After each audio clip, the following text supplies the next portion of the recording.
Benvenuto! Welcome to Cherry Hill Home Cooking. My name is Mark. Today we're going to make baked beans. And what we're going to need for today's recipe is, of course, we got to start out with some dry beans. These are navy beans. I always use Great Northern beans in this recipe.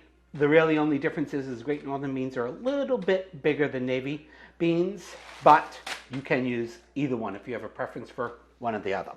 Okay, so the first thing with the dried beans is we have to soak them overnight. And that's very, very important. They must be soaked overnight. This particular recipe calls for them to be soaked overnight in the refrigerator in a plastic container covered with water. I don't know why, but that's the specific directions. Anyway, so we have soaked them overnight. As you can see, the beans have almost fully absorbed all of that water, and they've gotten much bigger. So you put your dry beans in your bowl, a covered bowl, cover it with at least 1.5 inches of water over the beans, throw it in the refrigerator overnight, really 12 hours. Okay, then we're going to need some onions and some thick cut bacon, and we need brown sugar. Of course, wouldn't be baked beans without molasses, some tomato paste, salt and pepper, and I'm not sure if I said, but vegetable stock. I'm going to use vegetable stock and a little bit of water. Now, keep in mind, I am doubling this particular recipe. I have a big enough crock pot. Oh, and by the way, we're going to do this in the crock pot. I wanted to show you a different method. So I have a big enough crock pot that I can double the recipe. The recipe that's going to be on the website and accompany this video is going to be for a single batch. So if you don't happen to have a big enough crock pot, you can make a small batch. Personally, I got the bigger crock pot just so that I could make a double batch of these beans because my family, friends, everybody loves them. I end up making a big batch and giving half of them away or throwing them in the freezer. Let's get cooking.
Okay, so we've got our pound of bacon here. A little trick to cutting bacon is I freeze it and then I let it thaw out for about 20 minutes or so. Makes it a lot easier to cut it into these little pieces like we're going to cut. So you got your full pound of thick cut bacon, and you're just going to cut it into little squares. Probably what, about 1 inch? Each one about 1 inch big, 1 inch.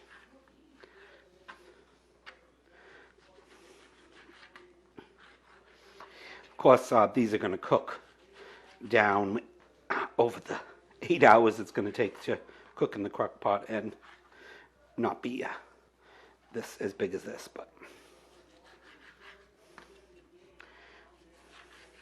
All right, so we got all of our bacon cut nicely. Put that aside. Now this recipe calls for 2 large onions. Must really have small onions up in my place lately, so I actually have already cut 2 onions, but I don't think that's quite enough, so I'm just gonna do half of this one.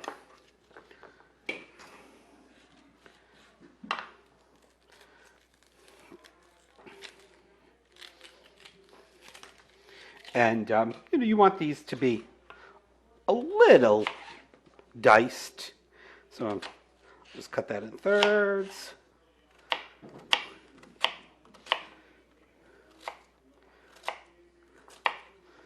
Okay. And that is just about 2 large onions. All right, we're going to go over to the stove, see you in a bit, and we'll get this all cooking. Okay, I've got a heavy pot on medium-high. We're going to add our bacon in. And our onions all at once. We're not worried about browning the bacon. The molasses and all those good things are going to take care of all of that. But we want to get that cooking for a good 5 minutes. Basically, we're just getting the bacon to separate, and we are getting the onions to soften up a little bit. So that's going to take 5 minutes. And keep an eye on it. Stir it occasionally. Make sure nothing's sticking and burning. And we'll be back in 5 minutes. Okay, our bacon and our onions have been simmering for about 5 minutes. You can see that.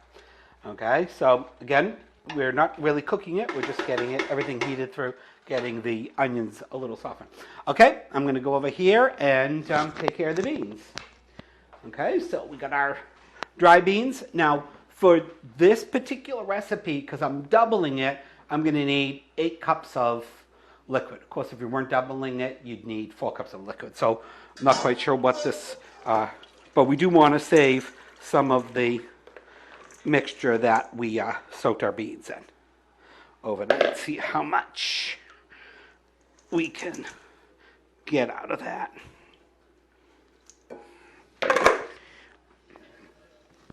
So, hey, can you hand me my 2-cup measuring cup there? Thank you, honey. All right, let's see how much we got out of here. Hey, just about 2 cups. So we got 2 cups of our bean water. And that means we're going to need 6 cups of our chicken stock, or that's for a double recipe. Keep that in mind. Okay, let's go back over and get our liquid ingredients into our pot. So again, we got our bacon and our onions. Got just a little over 2 cups of the bean water. And this is a 4-cup container, 4 cups of chicken stock. So we're going to need, we'll just dump this one all in there.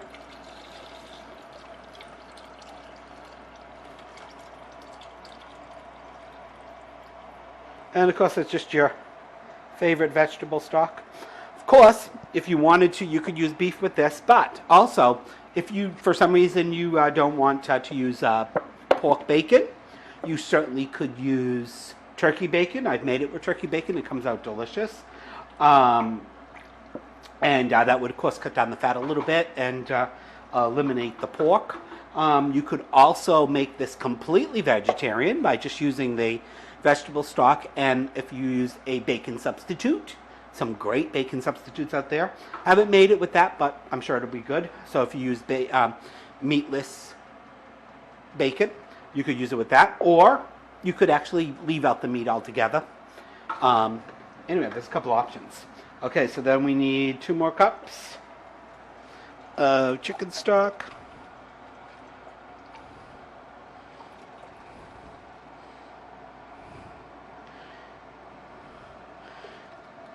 Two cups and a couple splashes. 2 cups.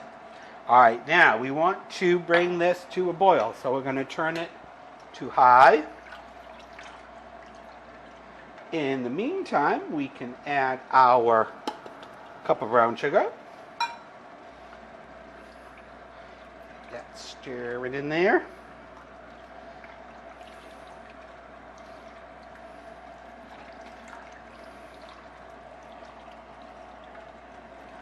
And let's add our tomato paste. I always do a little bit more, a rounded one, because I'm not going to get all it out of there. And I like my recipe as close possible. There we go. Got our tomato paste in there.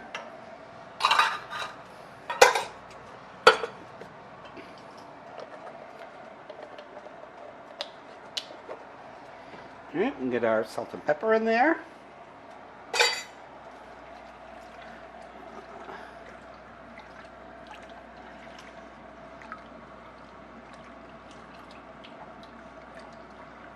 And we can get our molasses in there.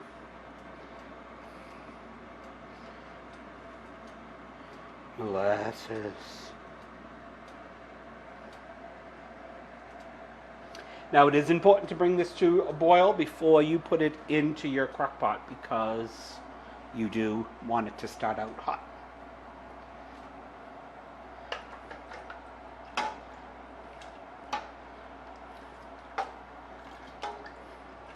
I'm just getting all of the molasses out of the, if you want, you could try spraying the measuring cup with some non-cooking spray.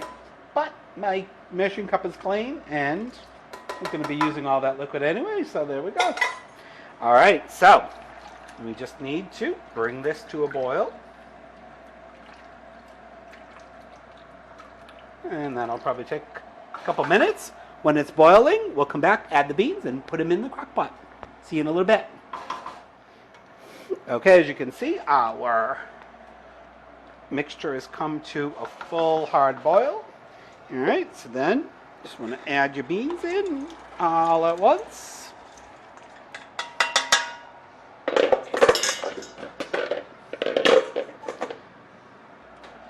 Give it a stir. Mix everything together.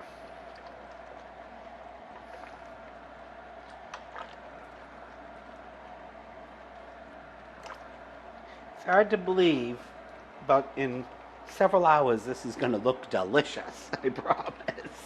All right, I'm going to let it just come back to a boil, which should do relatively quickly.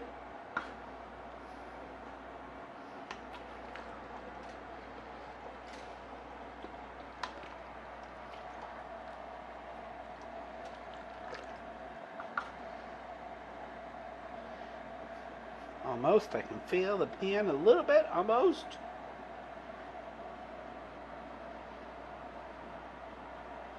And I just want it to be as hot so that I can get it in the crock pot.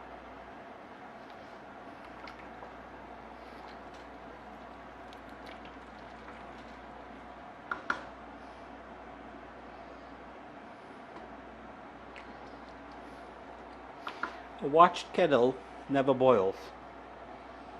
I have an electric tea kettle, so I can't watch it. There we go. Let's just come back to the boil. Well, now that I stirred it a little bit, there we go. That's perfect. Okay, so then I'm going to move this over to the counter so we can ladle this into our crock pot.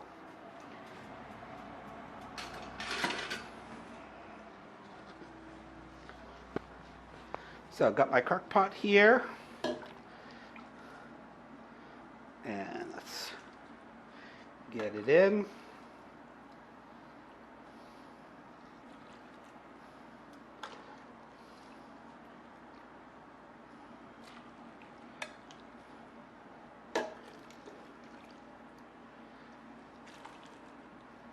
It's normal being that liquid? Yep.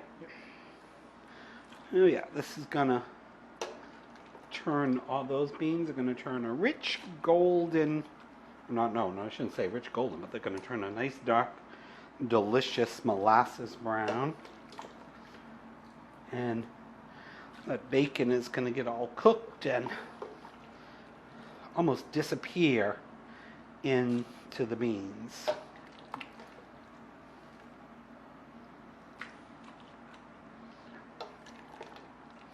So see, if you don't have a big enough crock pot, you're not going to get all of them in there with the liquid and everything. So that's why. So as I said, I doubled this recipe just because it's so good. I figure I might as well have leftovers plus more than enough to share with friends and family.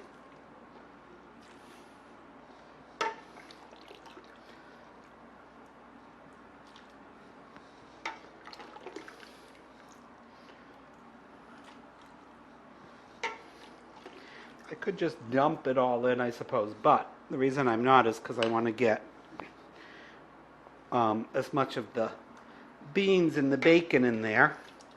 That way, if I do have a little bit too much water, bring it right to the top, then I don't have to worry about taking any out. Matter of fact, would you get me a slotted spoon behind you, please, hon?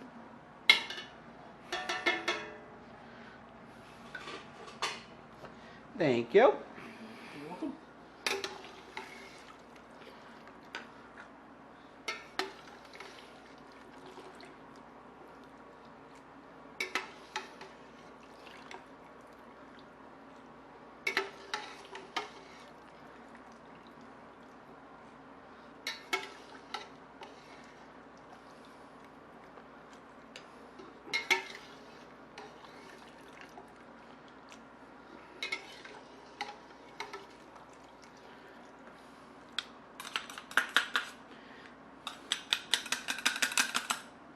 Okay.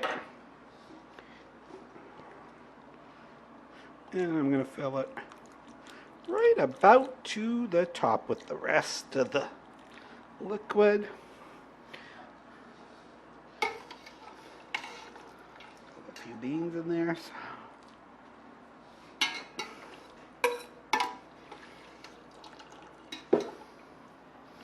Okay, so on to the crock pot, which is right behind you, hon. I should say into the crock pot.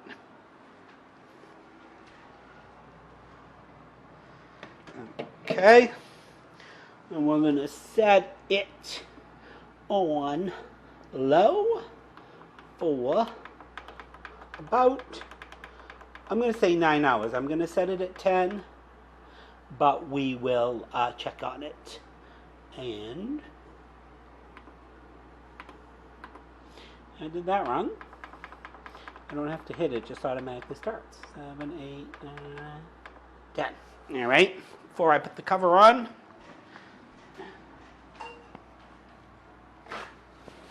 just gonna wipe down the mess I made.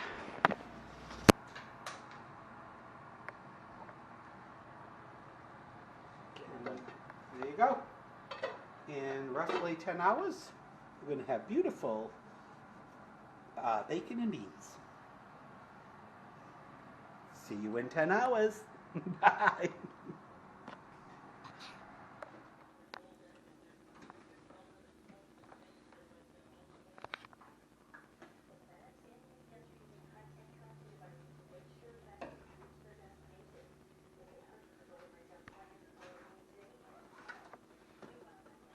Hey everybody, we're back. Actually, this is the next day. We actually made the Boston baked beans and the crockpot beans on the same day. So by the time everything was cooked, it was like 10 o'clock at night. So we had already eaten and we didn't feel like doing a tasting. So we're going to combine the two of these together. I really hope that you guys try this. Canned beans are delicious. I love canned beans. We use canned beans a lot. But there's nothing like homemade from scratch baked beans. Yep. Make them for somebody you love. They're delicious. They're going to love you for it. In the pictures you'll see, the big difference between a traditional Boston baked bean recipe is that it uses more molasses, less sugar, and a little bit less liquid, opposed to the other recipe that I made, which is kind of a combination of different baked bean recipes that I've made over the years, and I adapted it so that I could do it in the crock pot. But you can also make this, the crock pot baked beans in the oven as well, and we'll put those instructions in the recipe. And you can see, as in the pictures you can see, the crockpot beans are a little bit more saucy and a little lighter in color, where the Boston baked beans are drier and darker from that extra molasses. And tonight we're going to have them. One of our favorite ways to have baked beans is beans on toast, which is, I guess, kind of a very Irish and English thing. Of course, baked beans make a great side dish for anything. Great for any kind of potluck, any type of situation where you have a lot of people that have come together to eat. So anyway, let's eat. I'm gonna try one on each one. Me too. We like them both. I mean, I don't think I have necessarily have a favorite one. Boston baked beans are kind of like childhood memories because my grandmother made them often using a recipe very similar to this one. And we'll also put a link on this video to the website where Lee bought me the bean pot. I love that bean pot. And it doesn't just make baked beans, you can do other things in it as well. Okay. Tasted the beans before, they're delicious. Yes. Absolutely delicious. Both of them. And almost all of them are already gone from giving them away to people at work. And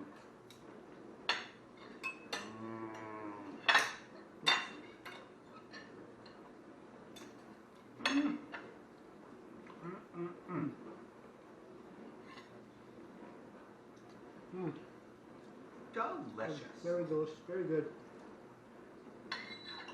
And there's something about this particular recipe of Boston baked beans.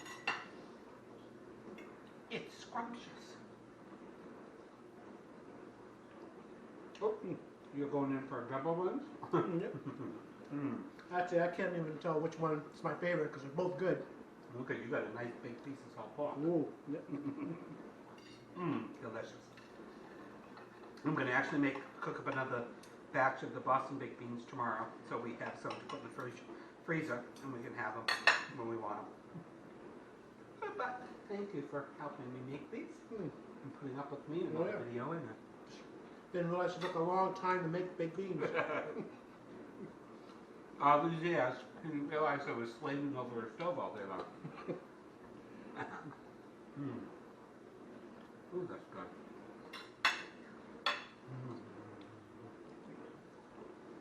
Say goodbye. All right, I really hope you guys try this recipe. Thank you so much for watching. We enjoyed making it for you. Ciao. And check out cherryhillhomecooking.com. Don't forget that. Bye. Bye. Nom, nom, nom, nom, nom.